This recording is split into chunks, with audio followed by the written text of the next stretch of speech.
It's safe to say every person who uses YouTube has experienced two things: a rabbit hole of videos on just about any topic, and a video so strange, so curious, maybe even so disturbing, that they just can't seem to look away. This is not an accident. This is how YouTube works. In a 2018 interview, former Google engineer and artificial intelligence PhD Guillaume Chazlat explained that this is why he left Google. He explains that YouTube's algorithm has a simplistic focus on showing people videos they find irresistible. In more technical terms, this means videos with better audience retention. As of 2016, the algorithm also slightly favors videos with more likes as well. Chazlat built a program to investigate the trajectory of this algorithm with this project, Algo Transparency, which examines the recommendations YouTube serves to a user with no watch history based off a lone video the hypothetical user has selected. His results are disturbing to say the least. When his program found a seed video by searching the query "Who is Michelle Obama?"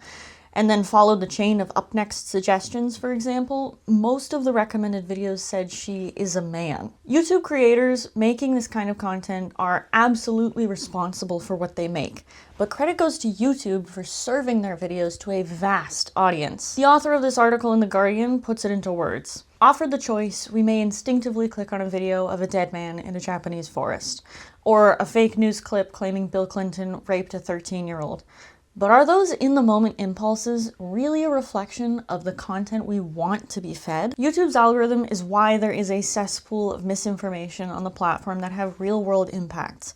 Several authors have written extensively on this subject. In this article, for example, the authors explain that misinformation is a complex contagion, where an individual needs exposure to multiple sources for social confirmation and reinforcement before they believe misinformation. YouTube is the perfect petri dish for this, as the continuous flow of relevant and engaging YouTube videos, as well as the linking of video content via YouTube's recommendation system, creates the environment conducive to social reinforcement. Tang and collaborators explain the algorithm's role in the form of anti-vaccine rabbit holes on YouTube. The authors look at pro and anti-vaccine videos and search results on YouTube and examine the recommended videos for their stances on vaccines. They found that even if users are to watch a pro-vaccine video, they have a relatively high chance of being recommended an anti-vaccine video, and that anti-vaccine videos are much more likely to lead to more anti-vaccine videos. That's a bad pattern. It's important to stress here that rabbit holes are not things you, the user, make for yourself. YouTube and its algorithm are always, constantly generating and offering you these rabbit holes in hopes that you'll stay on the platform for another video and then another and then another, watching advertisements as you go. It's also important to stress that vaccine misinformation is not the limit of the extreme content that these rabbit holes can contain. Take Caleb Cain, for example. In 2014, he found himself down a rabbit hole that lasted 5 years. He calls the place he found himself in a decentralized cult of far-right YouTube personalities who convinced him that Western civilization was under threat from Muslim immigrants and cultural Marxists, that innate IQ differences explain racial disparities, and that feminism is a dangerous ideology. When YouTube changed its algorithm to prioritize audience retention, the far-right was well positioned to capitalize on these changes. Their inflammatory messages were more engaging than milder fare. And with ad revenue, they're incentivized to make as much of this content as possible, and even to draw on other audiences by talking about pop culture within their alt-right lens. Caleb Cain has since left his alt-right days behind him, and has been critical enough of his own experiences to be able to look back and see his ideological shift unfold in the form of his YouTube watch history. In this article for the New York Times, he provided a 48-hour snapshot of his watch history from 2015, and it's a literal binge. He starts on Sunday at around 8:30 at night and goes all the way until 1 a.m., presumably sleeps, and then picks it up again at 6 in the morning the next day. The videos he watches includes The Market Value of Female Sexuality by Stefan Molyneux, Bud Dwyer Live Suicide uploaded by Fabio Costa, and Racist Facts White People Daren't Talk About by Paul Joseph Watson. YouTube presented Cain with a rabbit hole that altered his entire perceived reality. What got him out of it? Also YouTube.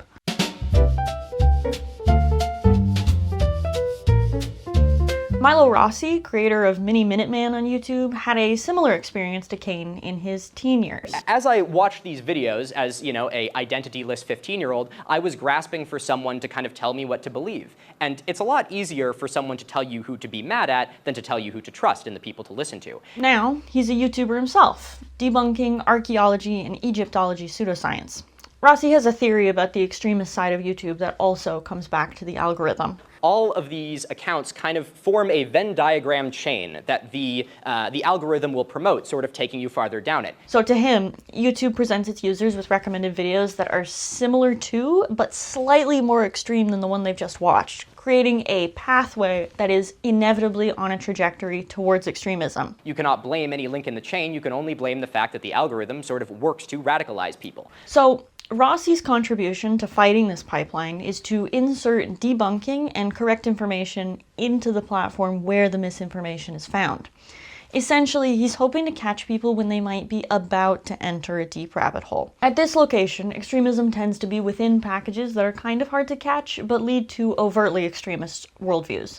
For example, hyperdiffusion is an old and outdated idea that Rossi explains pretty well. Hyperdiffusion is a broad category for a early 1900s idea of anthropology that kind of dictated that all of the major civilizations on Earth are descended from one lost master civilization. You can see how that gets into a little bit of dangerous territory and was very popular during the early 1900s. On its face, that could be anthropology, but once you dive deeper, albeit not by much, it's overtly supremacist. When Kane talks about leaving alt-right YouTube, he credits a number of YouTubers that debunk the rationales behind these views, but also conveyed in their videos that they weren't monsters, they were merely lost. Rossi is definitively not taking that approach. UFOs have visited Earth and governments are keeping it secret. Sounds cool, man. And really just the fact that this sonar image was turned into this is absolutely laughable. This would be like me walking into your living room with like a thermal camera or something and noticing sort of like a warm spot on your wall and being like, elves. You got a family of elves nesting in your walls. However, this approach is not necessarily wrong or ineffective. In fact, some research has shown that negative emotions embedded in corrective messaging help audiences revise their knowledge of misconceptions about vaccines, suggesting that Rossi may be able to change his audience's mind about pseudoscientific misinformation by poking fun at these ideas. However, this is definitely an area of push and pull. In a study about the use of emotions in debunking videos on YouTube, it was found that if a debunking video wants to reach a larger audience, it needs to use fewer emotional words related to trust. But at the same time, the use of trust words is associated with fewer dislikes of the video or a more positive attitude. In a word, the use of fewer trust words, though might boost views, could be associated with less favorable attitudes. So being a little mean reaches a wider audience, but it does not receive as positive a reception. And that's a catch-22. Which is better for making a positive impact? One of the people Caleb Kane credits for changing his mind is Natalie Wynn, the creator of ContraPoints. She goes way in the other direction, making jokes, but never directly calling anyone stupid or silly the way that Rossi does. In fact, she's probably one of the most empathetic people I've ever seen when it comes to talking to people that express outright hate for her own identity. She also manages to do this without actually giving credence to the topics she discusses. It's an incredibly delicate dance between care and criticism. So incels, I'm not going to respond to your worldview like it's an intellectual position worthy of rational debate. Because these ideas and arguments, you're not using them the way rational people use arguments. You're using them as razor blades to abuse yourselves. And I know, because I've done the exact same thing. This is because while Rossi is trying to catch people at the beginning of their rabbit hole, Wynn has placed herself all the way down at the bottom where Kane was when he found her videos. ContraPoints as a channel is often placed in a category of YouTubers called BreadTube, named after the conquest of bread by Peter Kropotkin. It's a loose, audience-described group of creators on YouTube that all have a socialist bend to them and discuss far-right ideologies. This group represents a different kind of debunking from creators like Milo Rossi, who focus on pseudoscience. This is more like ideology debunking. Instead of relying on reputable sources, scientific process, and evidence, ideology debunking must inherently involve deconstructing the logics and philosophies behind far-right thinking, pointing out how they are self-contradicting, illogical, and contain hidden motives. Wynne represents this group to a T. Her work is noted by scholars for how it engages with epistemological assumptions in lieu of shaming people for holding those assumptions. So the upshot of the red pill theory is that for men, there are three possible outcomes. Either you're an incel, doomed to a lifetime of excruciating loneliness and resentment, or you're a normie, destined to wind up in a sexless marriage with an unfaithful wife who will divorce you, win custody of the children, and run off with all your money. Or you could be an alpha, an independent, promiscuous man who sleeps with lots of women and forms attachments to none of them.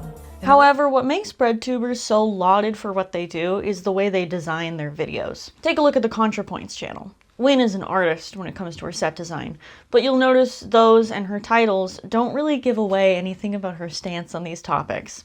Her videos like The Witch Trials of J.K. Rowling and Are Traps Gay might even imply that she has more of a right-wing stance. Across BreadTube, researchers note that BreadTubers use the same titles, descriptions, and tags as far-right YouTube personalities so that their content is recommended to the same viewers. In other words, these vague titles are what allows Wynne to be an effective ideology debunker, indicating that she is keenly aware that her videos are only persuasive if they draw in the right individuals, and she's trying to attain relevance beyond a leftist or socialist echo chamber. It may appear counterintuitive to target audiences that seem most likely to ignore, insult, or brush off creators like Wynne, but some research suggests that this kind of debunking, which occurs after the target has already accepted an ideology, may be more effective long-term. In this study, the authors found that debunking is more effective than labeling because it takes advantage of the power of feedback in boosting memory.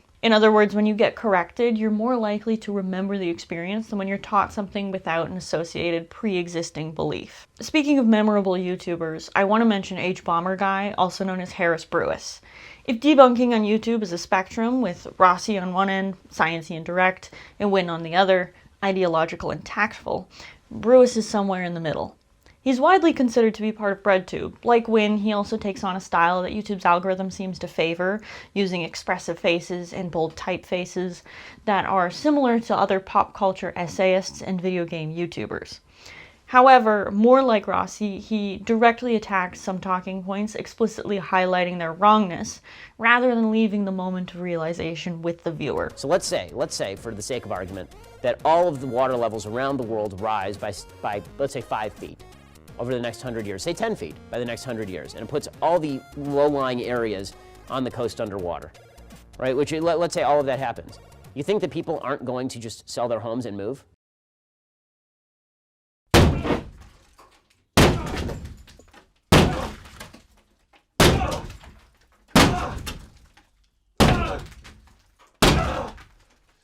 Just one small problem. Sell their houses to who, Ben? Fucking Aquaman! So, clearly he's not targeting dead-set extremists, but this strategy also has its place. Targeting audiences that are early in or have not yet found an extremist rabbit hole is a strategy based off inoculation theory.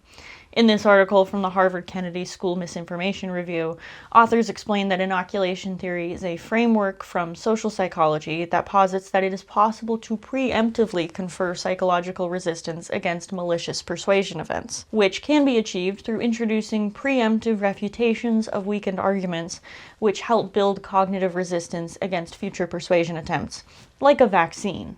In other words, if Wynne is debunking, Brewis and Rossi are prebunking.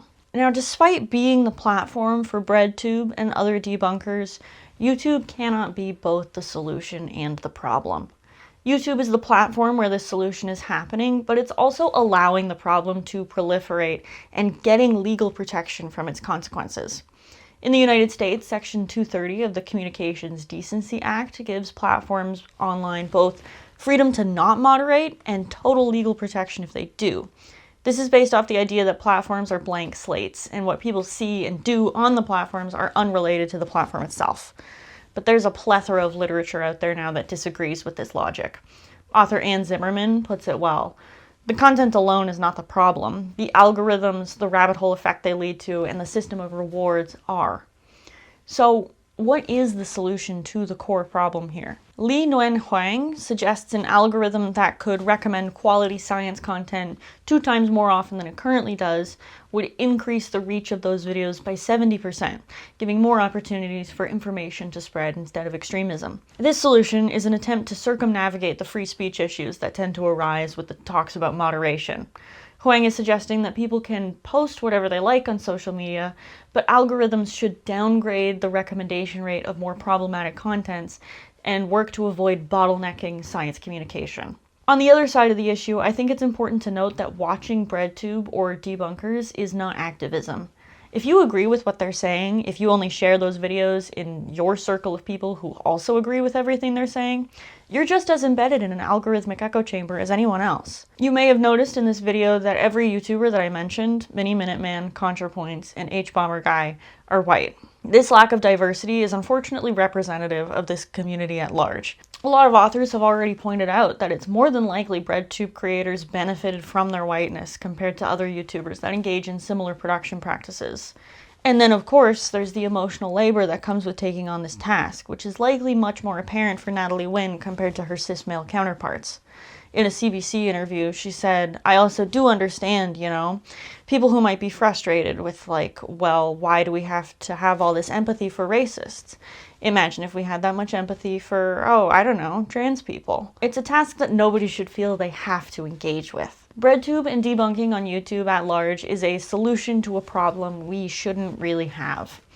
But until YouTube, and a lot of other platforms online for that matter, acknowledge their part in the rise of extremism online and stop profiting off of it, it's a solution that is actively helping people like Caleb Kane. And that's not without its value. By using in-depth knowledge of a platform to subvert its audience's expectations and change minds, these creators demonstrate how a platform can be used to question its own underlying values and potentially create change.